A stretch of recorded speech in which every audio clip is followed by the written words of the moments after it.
Ezocansi on Indaba njalo ngo-7 kuya ku-8 p.m.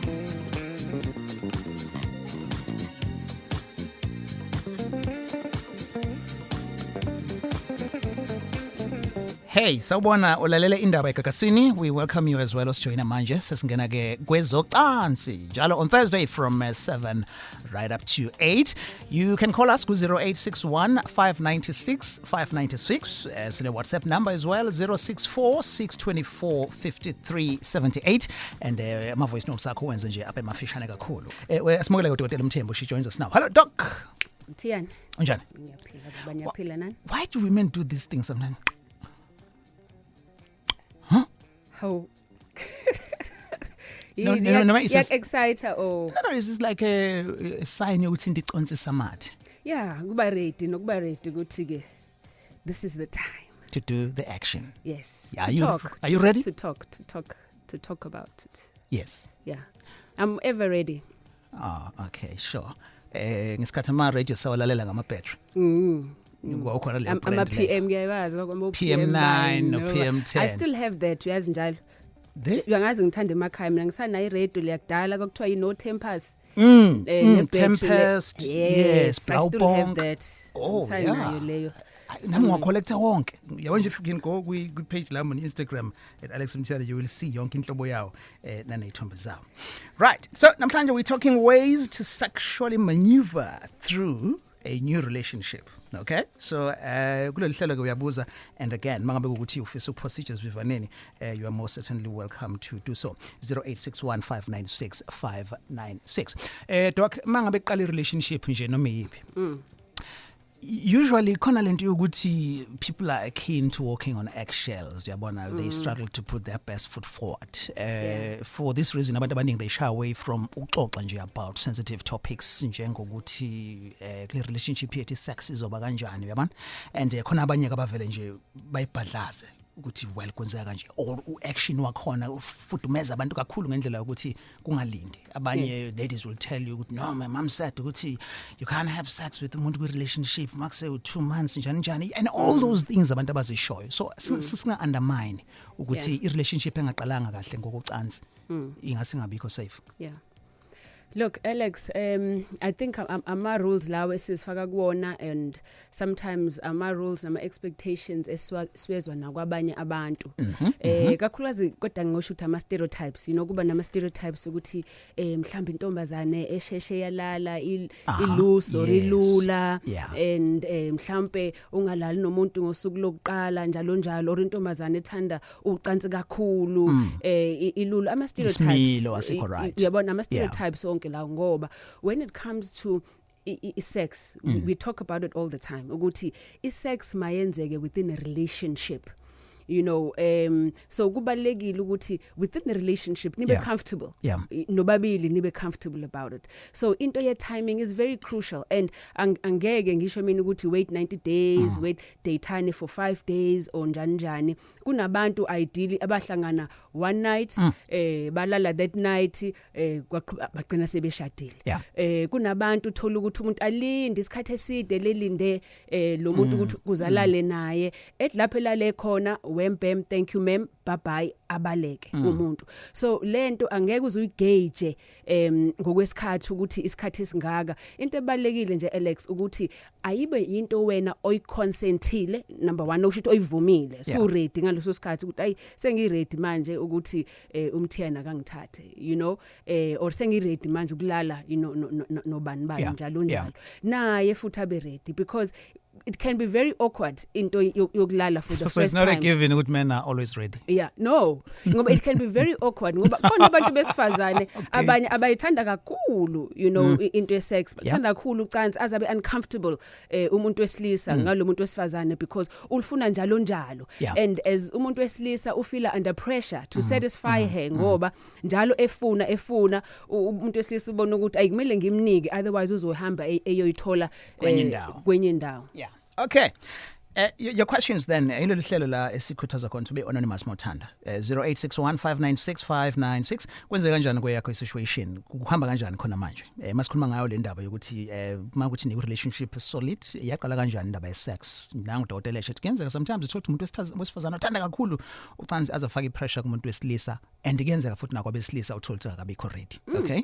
And kwizimo ezinye uyothola ukuthi umuntu mhlawumbe conservative ozoba ngowesilisa or khona umuntu wangena la ukuthi ngenxa ukuthi manje uyakholwa and usabambe kakhulu nezinto ayifundiswayo lo wesilisa umthole sewumuntu obhorayo so umbamba kanjani ukuthi angayi kwenye indawo. Yeah, and that's another thing ngoba ungaba no 90-day rule wakho but how uguarantee kanjani ukuthi lo muntu akayi ngaphandle wale kulindile wena you know in fact namhlanje bengine patient engitshele lokho ukuthi wathi elinde emlindisile umuntu for inyanga esafuna ukumfunda ukuthi u right yini wathi ngesikhathi nesivuma kwaqhamuka isisu uyabona so into enjalo you cannot uyigauge ngokwabanye abantu it's up to you so that uma wena so decide ukulala nomuntu akuba into oyivume wena uma kuukuthi kugcina relationship ingavumanga you've got nobody to blame but yourself you know uzobe kuthi ngifuna ukulala naye after 5 days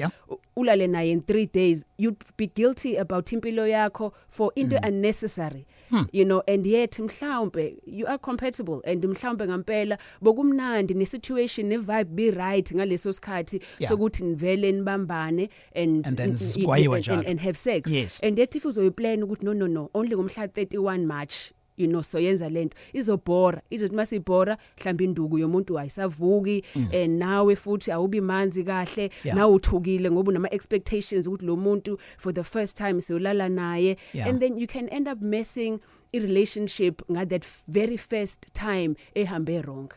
Lalela indaba yeGagasini nelohlelo alilungela abantu abancane indaba yocansi sino Dr Mthembu until 8 inumber 0861596596. Now as a general advice doc when people are going to make love for the first time kukhona ikhala kukhona lento yokuba anxious komunye and kukhona lento ye expectation so how would you advise people kakhulukazi ekutheni yini okufanele uyilindele nanokuthi must you leave room for disappointment or ungafake pressure kakhulu kumuntu ngeke umuntu umjudge nge first installment ukuthi kuzoba kanjani your advice that generally you know that is why kubalekile ukuthi by the time sengena lapho sokune element of trust and an element of care you know for one another ngoba lapho kuzothi noma umuntu kukhona le fambule khona but because you care ngalomuntu kusuku relationship naye you begin to overlook lezi zinto ngoba suthanda yena more than uthanda ucansi naye uyabona you begin to overlook and some of these things kuukuthi nivumelane nje ukuthi kunento ozoyihleka you know ukuthi you know ipeni lami ibilithukile ini ngasheshe ngachama or now ubushisa kakhulu and you begin to laugh about lezo zinto. Don't be tense, you know, thola indlela zokuthi ni build again I momentum within your relationship. Generally kubantu abaningi if a family that first time around generally ku round 2 nayo usuke sefuna ukuprove uyabona and it actually gets better. All right, so trust ebalekile you build it first you used igama care as well and care very important ngoba phela if you care for someone ngeke uthi if on that first night whether ubandile or induku yakhe ayisebenzanga kahle so when I give up ngoba it's not about ucansi it's about the person. Sure. Indaba on Gagasi lama shows yakwazi ukuthola ama podcast akhona kwi website yethu gagasiworld.co.za gagasiworld.co.za ungasifonela ke manje ku 0861596596 and for videos ololu hlelo ungathola ku Facebook page elithi Indaba with Alex and I'm on Instagram as well at Alex Mthiyane. Asiqale anonymous emalangeni sawona anonymous yebo kanjani butana yosho mfethu ubani lo ovuka umoya lapho ngemva kwakho khona umuntu ohayizayo lapho hayi kukusho kwadlala iTV. Oh okay sure all right manje bla sikhuluma ngama matters of sex mase khona umuntu ovuka you know siyavuka wasazi ukuthi yes sure mina butwa indaba it's very funny because mina bengiumuntu abathanda ucansi so ngahlangana nomuntu in life engangithe mhlawumbe ukuthi angangithanda so I had to understand her ukuthi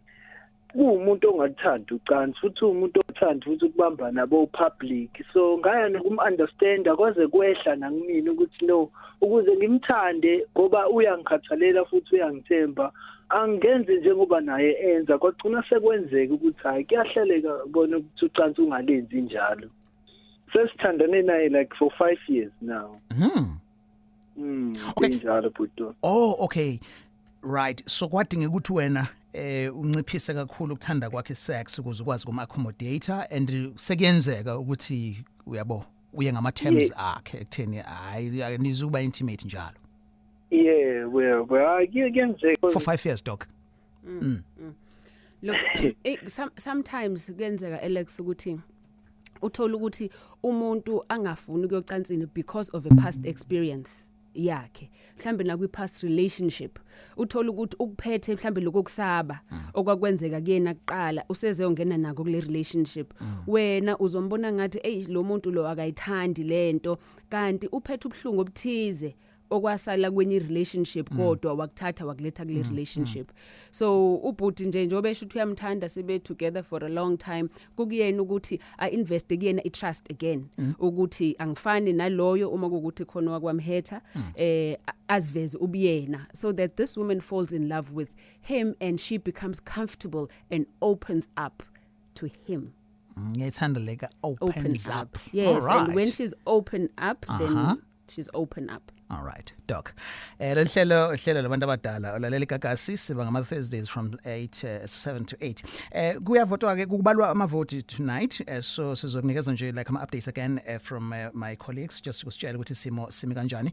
Akaqeda ukubalwa but the indications are that so far ANC ihamba phambili and then kulandele ke iDA bese kuzoba ke EFF. We will update you. Isimo singase sishintshe njengoba ke sikwazi ukuthi izimo ke ziya ngokushintsha and mawubheka nje like nationally ANC is 56%, kulandela iDA 22%, and then bese by EFF 9%, and we know ukuthi ama-political parties lawo kuthiwa amancane ayacomplaina kakhulu ayakhala ngendlela okwenzeka ngayo. In our province KwaZulu-Natal nationally KZN ANC 54%, and then bese kuzothi iIFP ilandele ngo-19 and bese kuzoba ke iDA ngo-11%.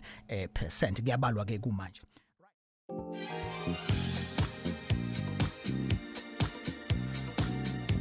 Ezocansi on Indaba njalo ngo7 kuya ku8 p.m. All right, izocansi eGagasini is Dr Mthembu and namhlanje sikhuluma ngendaba yokuqala ukuthi relationship indaba ye sex nje niqala kanjani. All right, Doc, let's just talk about this. Niqala kanjani ingxoxo nomuntu because ku-important ukwazi sexual history yomuntu, you always say that. Yes. Sexual history, number of partners umuntu aseke waba nabo before, history of STIs if any. Akuyona conversation ongayiqala kalula without umuntu being offended. We treat her kanjani. It's important. It's important, but yeah, fanele ukuthi ungabe yibhimbi. Yes, ungabe yibhimbi ngayo. And also into abantu abagcina sebe bevumela imizwa yabo more than iqiniso ngoba iqiniso lo you need to know sexual history yomuntu or even sexual orientation yomuntu you go upon which means also obviously at first uzolala nomuntu ne-condom until senitestile nobabili na comfortable and you are sure of each other, but of course izinto lezi very uncomfortable ukuthi nako umtshela nini umuntu esenilala naye yes mhlambe nilala ngecondom umtshela nini ukuthi mhlambe when you are HIV positive, yes, umtshela nini ukuthi mhlambe une herpes wena nezifo ezithize ezinye zocansi onazo owazi ukuthi engayithola should ningasebenzisi i-condom. Yes. So izinto lezo that esizithatha for granted most of the time when you get into a relationship nomuntu omusha ngoba awuzibuzi zona kugcina imizwa kuyiyona eba more exciting nokuthi kumnandi ngoba together kune chemistry ngoba truth be told ngaleso sikhathi umuntu menisaqala ukuzwana kusukune chemistry kakhulu uthi noma umcabanga lo muntu uze shivering down your spine uzizwa sometimes uqhanyelwa uba horny just by thinking of this person. That's in the initial stages. Come 3-6 months down the line, sumjwayele lo muntu soku normal, which is why kwabanye bazothi ngona ulale naye lapho, you know, ngalesi sikhathi esehlile yonke lento yama hormones nemizwa, you know, yokulangazelana kakhulu nokufunana kakhulu, mhlambe ngcono ukuthi ulale naye lapho ngaleso sikhathi. Kanti also, you know, in talking, Alex, kunomuntu ngampela ongafuni relationship nawe, ofuna ukulala nawe nje. And that's it. And lapho ke men and women, you know, ikhona lento ukuthi umuntu cha uthi ufuna nje ukulala naye lo muntu, and sikhuluma iqiniso ngoba into yenzekayo out there. And generally kulabo bantu uthola ukuthi on that first night, whether you one night stand abantu abayenzile, because inento yokuganga phakathi ibe ne thrill yokuthi vele ngimbone again, we one night, vele ngiyadlula njalo. Yes. So uthola ukuthi leyo even mentally it's different kunaleyo umuntu ofuna ukinvesta, ngoba lo ofuna ukinvesta ku relationship une complex nokuthi ngingafambuli ngenze kahle and njalo. And it lona owazi ukuthi uyadlula nje, it's just for the excitement and the thrill. Uthola ukuthi kanti later mhlambe kuzobuya kubuye begcine sebe ku relationship, even though kade beqale ukuthi bayadlala, bayadlana and bayadlula. Yes. Okay, uyibeka kanjalo. Say that again. Bengayikremile phela bayadlana. But ngibona kunerhyme kuyona. Yes. Yeah, bayadlana bayadlula. Okay, doc. Sure. Let's go to Anonymous wasemlazi. Sabona? Hi, Putunjani. Sure, kunjani? Yeah, Pila, but when on a daughter, you just make it cute. If you're, a host, you're hosting her very, very well. Oh, thank you. I can see she always get excited when she talk about those things, and then immediately patagal. Guys, I've been traveling for quite some time, and I stay Zambia for 3 years. And you won't believe how much these talks and how abantu besifazane they get to be taught because of zonke lezi zinto lezi. And meanwhile Tina our abantu bamaZulu they are very, very shy to talk about zonke lezi zinto enkhuluma ngazo.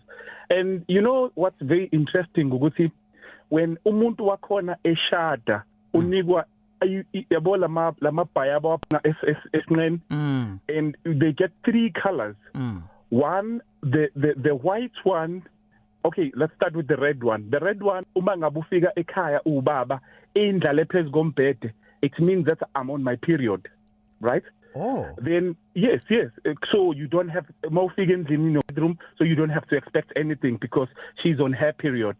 Then when she gets the blue one, it means that I am ready for you. Like I'm horny tonight to have you. It's ready for us to have sex tonight. That's blue. Yes, there are a lot of things about Futswazona and and by the way, like the other part, nobody is going to share like you don't take uboya kuwe umyeni wakho okususayo noma umngakho okususabona. So things that it makes it easier to communicate if you can even play ngezinto ezalo. Anonymous, you mentioned the red, blue, and the third one? The third one is white. White meaning? It means that I'm ready for you anytime, no period. Whenever you need it, I'm ready for you. Oh, I thought blue was for that. Maybe meaning blue, it means that I'm ready for it. Yeah. And white is that, it also means that I'm ready for you. Ready for you. Okay, all right. And then the shaving part as well, yeah. Yeah. There are a lot of things about this one, and it's so interesting. Interesting indeed. Doc? Yeah, I think so. Yes, Alex, njengoba esho ubhutethi, sometimes kunezinto thina being amaZulu or abantu, you know, kube nama stereotypes. That's what I call them, ama stereotypes.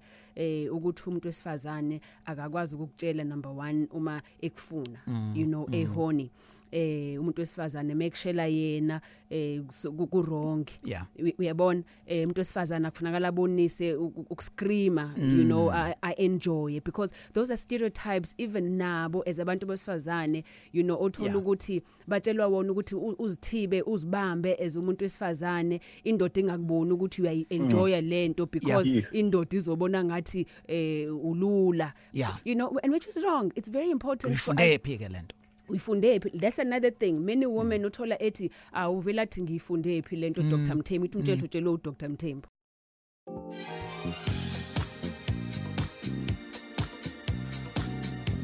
Ezocansi on Indaba njalo ngo7 kuya ku8 pm. Indaba Gagasini asiyemavosi nothike usivalele iradio ngemuva please and uyigcine nje ibe this is the only time la izinto sithi ke khona zingaba mfishane kakhulu, right? So keep them short. Keep them short. Yes. Okay. Yes. Mina mfethu ngeke ngahlala nomuntu mfethu hey ngithandana naye cathi phelile unyaka mfethu ungakaze nje ngimthole kodwa nje angivashele sihlale kube right. Sele sengiqala khona ngithi ngifuna ukujumpa phela ngeke ngilongihleni nomuntu engingamshaya mfethu ngeke. Hayi mfethu wangidedelela ngashaya. Hey ngimengithole mfethu yakubheda mfethu ngeke hayi. Vele ngangamfili mfethu angazi indaba hayi. Shoo. Right, things happen. Yeah. Let's take another one, Doc. Ngifisa uPaul nje. Hi, but Alex, u-Anonymous lo ohlala eQuarry Heights. Mina ngibe nenkinga lapho ku-previous relationship yami. Saze sahlukana through leyo situation yokuthi lo wesilisa uthanda kakhulu inkonzo yasekameleni waze wangitshela emehlweni wathi useya ngaphandle ngoba mina angikwazi ukumsatisfy ngayo yonke into. Okay, sure. Sithathu futhi hello, Gagasi. Awu ngayithanda leyo dokotela nino Alex. Eta. Let's bayadlula. Imnandi show Alex no dokotela siyabonga kakhulu iyasiza nje kuma relationships ukuthi siwa maintain ehleze right. Ngiyabonga kakhulu maswidi lo emlazi kayo. Sure maswidi. Yeah, well, ingaba mnandi but you understand ukuthi ingaba sensitive to other people as well. Yes. So coin enama side ayi2 angekafani. Yeah, it's the truth always somewhere hits. Look Alex, anonymous boy too. Lo qala ubhuti uthi wathi esefika kuntokazi shuthi kade emlangazela emlindile for unyaka wonke. Shuthi yena ube nama expectations athize. You know what esefika lapho kusisi wanga enjoy as much as akade yena efisa ukuenjoya ngakhona. Yeah. And njobe twabaleka after obvious ukuthi kwayena ubengafuna ukuinvesta kusisi. You know into ade ifuna yena ilocansi selilinde for a year and nokuba nexhala lokulinda unalento yokuthi kazi kube into engiyilindile and for him it was a conquer ukuthi ngithole lento and go. Ungathola ukuthi it wasn't even about the sex. Ubese vele decide long ago within the relationship ukuthi I relationship nalo sisi akayifuni and ngeke iyendawo. But ubese linde yena ukuthi ashaye le score. Once washaya iscore kuyena useyadlula ngoba if befuna relationship ubezohlala abone ukuthi ngingamsiza kanjani, ngingamfundisa kanjani. You know ngoba lento futhi inako lokho ukuthi umuntu unifundisana. So sanga rehabilitate ekuthene angabuke ngathi fault yokuthi ngimlindisile so yet I'm not good enough.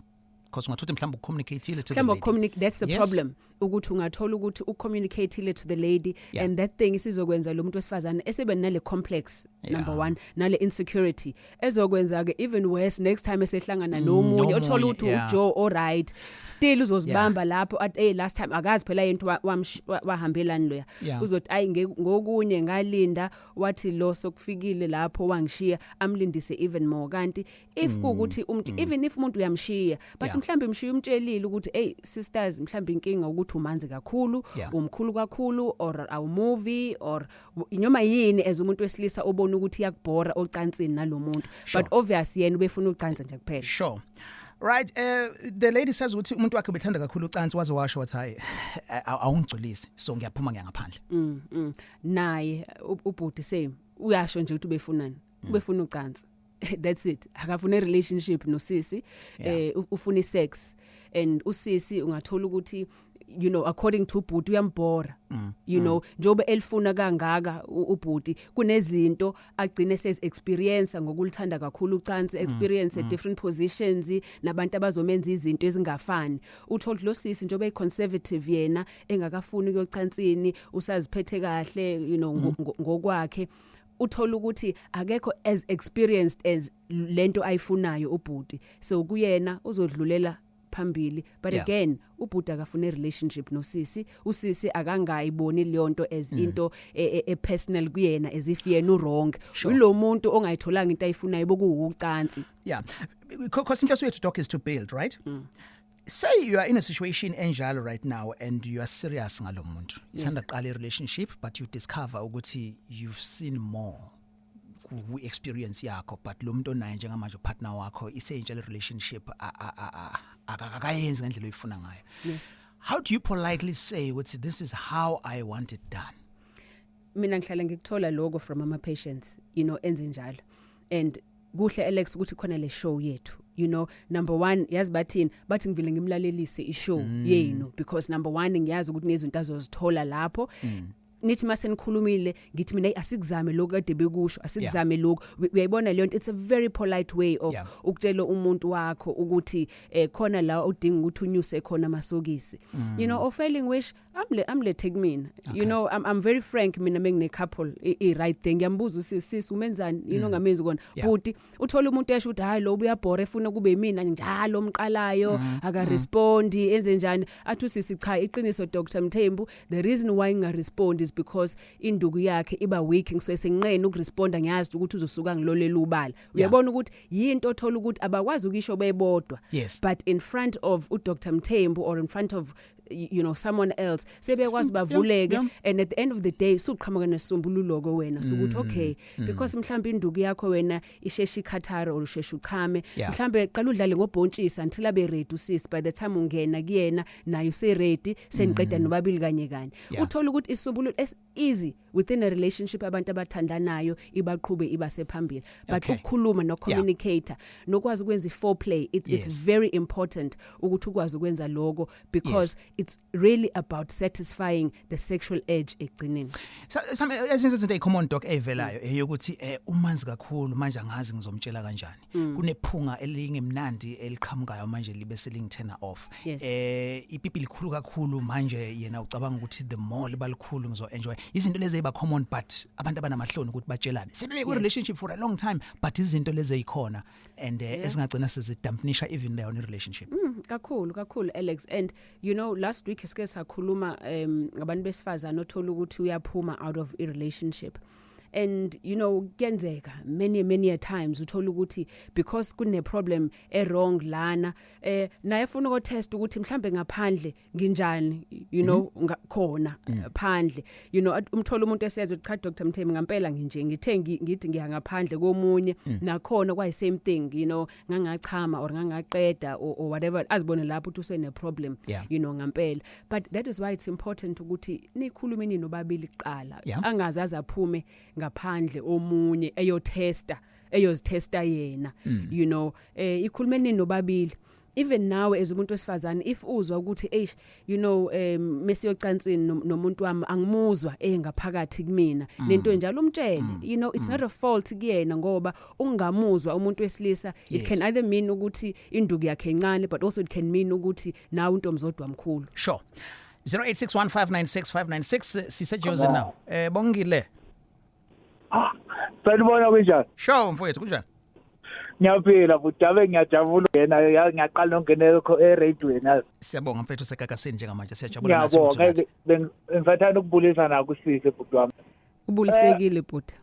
Yebo sithi futhi yazi ngishadile sengalobo before bengizoshada nganginengane ngaphandle and since ngashada bengiloko ngijabula nami endlini so since nje sashada ushithi too much angisajabulile and manje sengizithola sengibuyele kulo oqale ngale manje jabula kakhulu ukudlula lapha endlini lo lapha endlini hayi noma ngicela siyakhuluma everything like si open siyakhuluma nje masiqeda ukudlala sisho ukuthi mhlawumbe ngishodise ubhori konjani asho nje ukuthi hayi ngi-right but hayi naye akajabulile nix sengize ngijabule kakhulu mangile ngaphandle nemali yangisabisa le ndaba ukuthi uma engazi ayithothi sengize ngabuyela ngale kophela umshado lana yazi yini ungajabuli kwakho bhuti umuthi awujabulile yini leyo ukhuluma ngayo umama sendlini sisi uhlale kufuze kube yimi engiloko ngizomtshela ukuthi awuthi senze and masenza uyahlala nje uyarelaxa akamuva kenza ulutho ngize ngimbuza ukuthi mhlawumbe angisamjabulisa or kwenze njani uloko nje hayi ngiright ngijabulile but mina ngiyabona ukuthi lo muntu akenzi lutho uyapretend urelaxile and bese ngitshela udimo nenkinga ngoba mase ngenza nje sengivele ngenzela ukuthi ngisheshe qede kodwa mase ngifika kulowa siyenza bhuti wami ngiyathatha noma udown and into bengitshela ukuthi angisakhona ukuyenza leyo. Firstly but ngokuzwa kwami umkakho uyamthanda and uyamtreasureisha umkakho kakhulu lo onayo manje. Be careful ukudlala ngezikhali ezizokulimaza ekugcineni because kwakona lokho ukuthi uphinde kuma wengane uyodlala naye. Be careful ngoba uma wengane ku control yakhe manje relationship yakho engadecide yena ukuthi unkosikazi wakho uthola nini ukuthi wena uyalala naye. Kokuqala ungakhohlwa ukuthi wamshaya yena ngalonkosikazi omshadile wangashada yena washada lo osomshadile. So uyazi ubeke impilo yakho ezandleni zakhe and yet uthi wena uyamthanda unkosikazi wakho lo othandana naye manje. Obviously kunento nakuyena unkosikazi wakhe yenza ukuthi manje engasakuzwa kahle engakufeel. What if uyafeel ukuthi wena khona lo hamba udiphe khona ngaphandle and kwayena imizwa iveli iphele because ikhona into ayizwayo and akwenzeki futhi ukuthi uma wengane akakusendela ama SMS nani uthola unkosikazi wakho uyayazi lonto and uthulile nje avele la ngaphakathi endlini abande because uyazazi zonke lezo zinto. So iadvice yami ungoni into ekhona ngento engekho number 1. But number 2 khulumisanani naye umama if ningakwazi nize kumina ngizonisiza noyi2 naye ngimsize kuze kumenze ashise alilangazele ucansi akulangazele nawe futhi. Sure. All the best buddy. On Facebook is page elithi Indaba with Alex. All right. Ngizoqala le kazama. Nice topic. Mina ngalala nomuntu siqala nje kuba ndawonye and it wasn't planned but namanje sisathandana. Right. And then anonymous kwenziwa yini ukuthi usheshe uchame kumuntu ohlala naye but umem or umuntu ohlala naye or umem but ngaphandle kuze kuse. Okay, and then listen to this one again. Ungcebo Khumalo.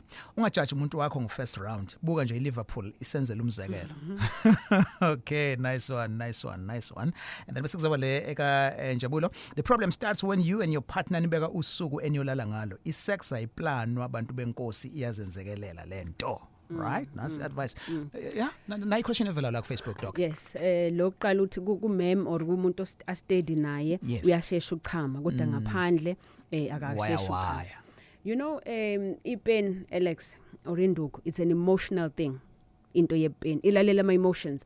Ungabona intombazane iqhamuka lapha ya igqokile kodwa ngokwengqondo yakho lento icabangile sucabanga umzimba wayo wayikhumula ingubo livele liphakama ipeni usagqokile lo muntu uphakama ipeni meaning what ukuthi ingqondo yakho has a huge influence on ukuthi kwenzakalani kuipeni same as ukuchitha kwalipeni nokuqeda kwalipeni uthola ukuthi lo enhlala naye la endlini uthola ukuthi wazi wonke ama weaknesses akho nama insecurities akho ilaphi lo weak khona and yonke into uyakwazi. You know, and nenkinga enazo nonkinga onayo emsebenzini nani uyazazi lo kuwena in your mind as a man iyakwenza leyo nto ukuthi u feel small or insecure or anxious as a man. Uthola ukuthi because of that kusengqondweni yakho ugcina suba nexhala usushesha uchama lapha ngaphakathi ekhaya le ngaphandle akakwazi lo muntu kwawena you don't even care ukuthi uyamsatisfy or not lo muntu uyochitha nje yo enjoya so you end up taking longer but la kumama also because unento ukuthi ngingachami so nexhala lako ushesha uchama. Okay. All right, so still now a psychological part of it. All right, sikhuluma ngani tonight? Sikhuluma la ngendaba yokuthi ukwazi kanjani ube compatible nomuntu wakho mase kuza la kwezocansi iqala nje relationship kuzoba njani. All right? So ke utheke udokotela akukho izinto eziprescribe nezibekiwe okunye kuba ama stereotypes so ayenzeka yini or not. Sikhuluma kanjalo on Twitter @Alex Mthiyane on Facebook Indaba with Alex and lelo hlelo kuyalungele abantu abancane. Do ungabi namahloni mawushulalele show umuntu wakho ushilo dokotela ekutheni empeleni thina senzela irelationship yenu uthi izinto ibelula because sikhuluma ngezinto mhlambe ezikuthinta ngqo lapho but bungakabi naso isibindi sokuthi uzisho so kuzozenzakalela khona if away you mina bengizothi ungabuki ireaction now but buka ke going forward if ukuthi vele namhlanje kuzolalwa then mhlawumbe uzozama ke namhlanje ukunotice izinto ezithile mhlawumbe uzobona ama changes or going forward. Yeah. The beauty of ilokuzana ukuthatha into theory, doctor, we practice. You can't say I will try that after 3 our installments. Yes. You can try it immediately. Absolutely. Yes? Yeah. Absolutely. And kubalekile logo Alex. Yeah. You know, most of the time we kunama tips esiwakhiphayo lana ukuthi nenzeni to each other. Yes. You know, and I love it Alex ukuthi abantu abalalelayo generally balalela as ama couples. Khona bake bafike mathi every Thursday sihlele emotweni nomngami because asinayo network ekhaya sambe sohlala emotweni just to listen to the show. Yeah. But into enhle ukuthi iyabahlekisa bebodwa as a couple ukulalela the show. Lokho kukodwa uyabona ukunyusa imizwa ukuthi nihlezi ndawonye kunokuba niyaxabana, niyahleka, nihleka uDr Mthembu no Alex nento abayishoyo. Uyabona uzothi noma ejoker lona athi hey uthe uDr Mthembu. You know useyayenza le nto sebeyahleka but useyayenza. Yeah. So ayikho into tense la. The beauty of it ekutheni ngeke uzoyizama elsewhere. Yes. Uzoyizama noyithu ukuthi uthe uDoc. The beauty of it then ukuthi ungazama ukuthi utsheleke nomunye uthalalele le show and sinama podcast akhona kwi website yethu ethi gagasiworld.co.za nama video akhona futhi exas lokho kusayo uzowathola ungachecka nje ku website ye gagasiworld.co.za. Asek anonymous wase Hammersdale. Hello anonymous. Kunjani Alex? Shosho bhuti kunjani? Siyaphila. Alex sithanda bangohlelo lakho liyasiza kakhulu. Dokotela uyaphila? Siyaphila baba niyaphila nani? Hayi siyasiza kakhulu ngingalo khona. Dokotela inkinga enginayo mina ukuthi wami umuntu akathanda ukukhuluma ucansi. Ngalendlela ukuthi ngaso sonke isikhathi mangingaphula nje noma 3 months ngingaceli ungaphela nje 3 months ngenzeka ngalutho. So inkinga engithe ngikuze dokotela ukuthi uma sithi siyenza umuntu ovalekile njengathi siyaqala unosuke ngathi siyaqala ukwenza lento ezidalela ukuthi size singayi na ground 2 manje ngisengibona ukuthi mhlawumbe yile inkinga emenza ukuthi agcine engakwazi ukukhuluma ngocansi engakwazi nano ngoba kuhlizi kubhlungu so into enjalo dokotela zidalwa yini isikhathi esiningi kushuthi usisi utense or sometimes it's even a past experience you know into yocansi ubhuti mhlambe won't be able ukuthi ayikhiphe lento kuye kuyenzeka kubantu who find ukuthi they've been abused even sexually whether besayingane or in past relationships and they tend to hold on to the pain you know yocansi rather than ukuthi umuntu I let go and then they begin to enjoy. So once umuntu wa tense about a relationship truth be told a relationship leads to sex. So having a relationship with anybody means you're going to end up having sex with them. So if in the past whether ubone relationship nomalume kodwa wathatha advantage walala nawe wenza sex or even a past relationship umuntu owak abuser anyhow you then begin to associate a relationship also nayo manje with that kind of pain. So number 1 kumina ngizothusisi it's very likely ukuthi it's possible ukuthi you know une emotional problem ukuthi unayo agcina seba tense and once waba tense umzimba wakho awul keep loketshezi lokuthi livumela ukuthi ngesikhathi ipain lingena kuwena kushiblike you know kube mnandi kuba dry. So ngesikhathi soku dry sokubhlungu kusisi and sokuyipain manje lapho useba tense even more because kubhlungu and then ubhuti akasakwazi associated with that pain. Exactly. Okay, so advice is counseling kanye I think absolutely counseling would be the best advice. I mean obviously ubuti usho 3 years that's too long. Uyabona. So for me it would definitely be counseling to find out what is the problem but also singaskiphi medical reasons kunama medical reasons okuvuvukala ngaphakathi nama infections angamenza ukuthi umuntu wesifazane abe nokuvuvukala kube ebhlungu so ngesikhathi umpenetrator because it's painful abe tense avale futhi because of the pain from an infection. All right. So I hope mfethu uzoyilalela le advice ungazi uyobheka engxenye ne. Asiphuma khona kodwa ke ngoba uthi akhona. Sesiphuma khona. All right. Kodwa ke angayindawo. Akayindawo uyathanda. All right. Sure. Shame. All right. Ngiku Facebook now. Nangu Basil la. Uthi kwangenza ngithi ngishaya hit and run wamnandi umuntu wangaphuma emqondweni so ucansi sesilwenza njalo. So I advice le. Right? And then ucansa lenzayo not a relationship. Okay. And then uLinda Gumede, listen to this ke uLinda Gumede abanye abantu besilisa ba selfish umuntu wenza ucansi ngawe hayi nawe. I don't know if I make sense. She does. Okay. Umuntu wenza ngawe kushitha ka enjoy makujabule yena ihlala ivela lento. Yes.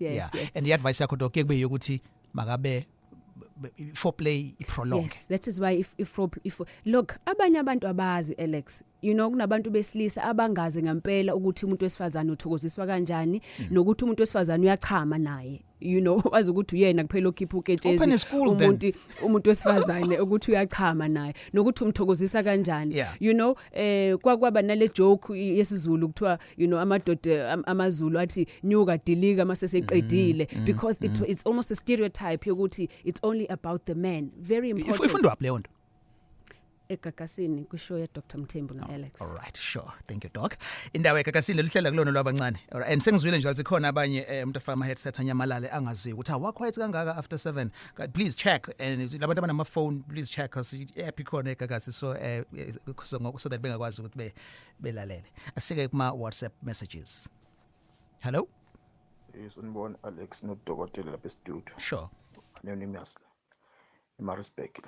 Ayingeke inzima lethu pick imfisi uyalinda Alex ulinda umuntu ekushonisa leni alekudrayisa ikanti uyazi yena ukuthi iclash kade yasho iclash ishili iphelile imfisi yabhabhaza iyona inkinga lesibhekene nayo yo okay loud and clear mjita Hi ukhuluma noMbuso wakazuma ngiseMaritzburg mina ngifuna ukuthi mina nobhebi wami Sandile Mthalane ngosuku lokuqala esahlangana ngalo ulona suku esenza ngalo umtamato asilokhana silinda nje and ngifuna ukusho ukuthi nje uthando lethu saqhubeka lu strong zafika ikhukhula zathi ziyazama ukungikhukhula ngahlala ngabalance ngiyabonga aha you know yibona mangabe uhambele emshadweni bekhona labo sisi laba bo ozosenzela ukusikwa kwekheke and then abanye uthe welcome to Mamaland yabo shaya safika ikhukhula hayi wathi wabalance celebrating ukuthi we've been through the storms but sibambile it worked kunanomntwana producer ngiyacanta ubana amatamata igama lomntwana no tamata so like ukujabulisa all right matamata sure asathi nangomunye Iwayibeka udokotela kule ndoda le khuluma ngoma wengane ukuthi ijabula kuma wengane hey siyabonga bakithi izifo iningi la ngaphandle akaqaphela ubafo no siyabonga kakhulu yeah nice. We're building a nation here. Yes absolutely yeah sure indaba eGagasini mhlawumbe sithatha nje anonymous bese siyagoqa ke sabona eGagasini yebo sawubona sure anonymous respect hey namhlanje sigcwele respect igcwala ngathi namhlanje kwenze njani ngiyabonga futhi njani it's right futhi kunjani mina mfethu yazi ngeke ngaba nenkinga yazi ngathola intokazi mfethu yapenyukasela ngathandana naye lo sisi lo umuntu wakhe mfethu osebenza kahle yabo okushuthi wafika nje la emsebenzini engisebenza nezothenga uma ngabe ngimthanda lo sisi naye angithanda usuku lethu lokuqala mfethu ngene lesazwana ngayo ngakhona ukwenza round of 4 so ngenxa yokuthi mfethu njengamanje sengichela kuyena wazonqamela ukuyeka lo muntu akade ethandana naye waconcentrate akumina uma ngabe mina ngiyisekhaya akakhoni ukuhamba ayobona lo muntu akade ethandana naye usenqamela ukuthi azohlala nami ngaso sonke isikhathi manje isengikabili angisazi manje kufanele ngenze njani ukuthi ngiqhubeke nalo bese ngithola naye noma ngibuyele kuyena ngendlela esithandana ngayo mina naye yena ufila even ngisho kuthiwa mina angikho ngisemsebenzini uhleze ebhala kwaPhethe my future husband manje angazi yonke ngaleyo ukuthi ngempela yena ayikho into esingayixoxa nasiqoqa yonke into yeah right dokotela obviously manje istatus sishintshile kulabo boyi2 bebeganga boyi2 you know bedlana basically you know both of them but manje kwakhona oseba serious more than lo munye manje usabambelele na kumuntu wakhe kodwa usisi usemiyekile umuntu wakhe usefuna ngapha usefuna manje uzokona le relationship ngoba kuyena siyonakele uyayibona usembiza ifisha and kuzonakala ubhuda akabe rest assured ngoba usisi uzofila like sengimiyekile owami ngimiyekela wena nami angikonele lapho kwena and the grass is always greener on the other side yebo kubhuti bokumnandi ukuthi baya enjoyana nje kuphela but most likely yabo nje beesaba manje akafuni relationship nalo sisi ubefuna ucansi kuphela naye. And so you see kufanele njani kubhuti please advise him and ubhuti I think yes Alex kunento sometimes that happens to men which is a trophy and a triumph especially if umuntu wesifazane uzomthatha komunye umuntu if uyazi ukuthi umuntu ka Alex lo uma lo muntu loyo wena usumuka sumthatha kuAlex as a man, it's like a lion, ujahe iprey wayiwina wena isinga kuwena. Kodwa ilion yazenze njani uma siyibambile leyo prey yayo iyama ifuna ukubuka ukuthi who's looking at me, who's watching. Akasafuna ukidla lento aseyibambile manje. Ubhuti usemtholile lo sisi kodwa akasafuna ukumudla, you know, so to speak, ngoba usethena unomuntu wakhe bokumnandi ngesikhathi bedlala, usisi usefuna more. So I think izophela kabi. Izophela kabi. Akakulindele nje lokho. Akabe ready ukuthi izophela kabi ngoba usisi uzolwa manje ngoba yena useze wamlahla uhi wakhe ngoba esebona kumnandi ngapha lo ntshontshwa khona. Okay, maybe we fanele sikwenzele kweze topic on its own. Yes. All right, sure. Asibambelana ke indaba. Dr Medilution utholakala kanjani? Medilution number 0317658475 eHillcrest. So unenkinga zocansi ze relationship, inkinga yenduku ayivuki iweek isheshe ukukhama yakhathala endleleni or imizwa ayikho kakhulukazi abantu besifazane. Manzi kakhulu or ubona.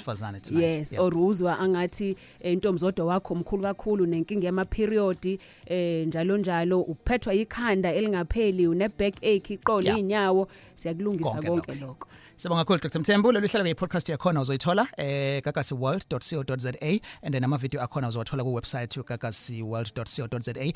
Check out ke ama videos as well and a link kwi Facebook page Indaba with Alex. Ngingu Alex Mthiyane, indaba be produced umfundo mabaso. Usale kahle.